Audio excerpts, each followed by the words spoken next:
بەمەبەستی ڕێکەوتنی نەوتی و دارایی و زامنکردنی ماف و شایستە داراییەکانی هەرێمی کوردستان لەلایەن بەغداوە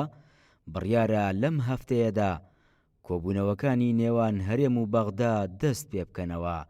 فەهمی بورهان ئەندامی سەرکردایەتی یەکێتی نیشتیمانی کوردستانیش ڕای دەگەیەنێت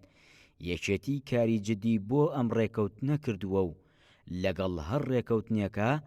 لە بەرژەوەندی خەڵکی هەرێمی کوردستاندا بێت. هەر لە سەرەتاوە بڕوامان وا بووە چارەسەرکردنی کێشەکانی خەڵکی کوردستان، کێشەی میزانیە و موچە، کێشەی ناوچە کێشە لە سەرەکان و کێشەی پێشمەرگە و کوی ئەو کێشانی تر هەیە، هەمووی ئەمانە دەبێت لە ڕێگەی گفتوگۆ و دیالۆگێکی بنیانەرەوە بێت لەگەڵ بەغدایە و پێمان وا بووە ئێمە بەشێکین لە حکوومەتی عێراقی و بەپێی دەستوورێکی گەلپەسەند کە سەرۆکەکانی ئێمە بڕیاریان لەبارەوەدا و خەڵکی کوردستان تەزیقی کرد، ئێمە دەبێت لە ڕێگەی بەغداوە کێشەکانمان چارەسەرکەین. بۆ یەکێتی نیشتیمانی کوردستان ئومێدێکی گەورەی هەڵچنیوە لەسەر ئەم ڕێککەوتنە و پشتیوانیشی ئەکات و بەشێکیش بووە لە سەرخستنی ڕێککەوتن نامەکە و بینین تا پێشتر جەنابی کازمی پەیوەندی بە جەنابی کاگلاهورەوە ئەکات و گفتوگۆی لەسەر ئەکات و لەگەڵی ئەکات. بۆیە ئێمە وەکو یەکێتی نیشتیمانی کوردستان کارێکتەرێکی بنچینەی و زیندوی ئەم ڕێککەوتنین بۆ هەر ڕێکەوتنێک کە ئامانجی باشترکردنی گوزەرانی خەڵکی هەرێمی کوردستان بێت بە وتەی ئەم ئەندامەی سەرکردایەتی یەکێتی نیشتیمانی کوردستان، تیمەکانی یەکێتی لە حکوومەت و پەرلەمان ئاگادار کراونەتەوە کە پاڵپشتی ڕێکەوتنەکە بکەن. هەر لە سەرەتاوە بەر لەوەی حکوومەتی هەرێمی کوردستان و حکوومەتی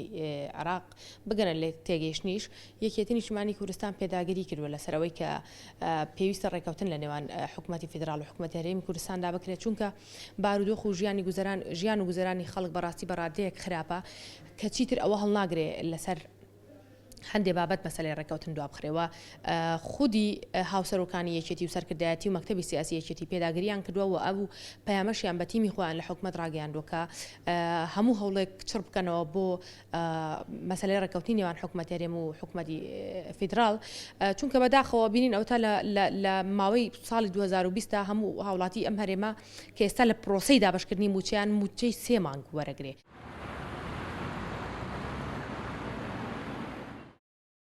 بۆ باشترکردنی دۆخی خەڵکی هەرێمی کوردستان و دەربازبوون لە تەنگ و چەڵەمەکانی ئەم قۆناغا، یەکێتی نیشتیمانی کوردستان پێی وایە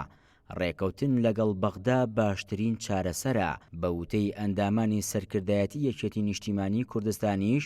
هەر ڕێکەوتنێک لە قازانجی خەڵک و خاکی کوردستان بێت یەکێتی پاڵپشتی لێ دەکات. دەریا کامەران، گەلی کوردستان، سلێمانی.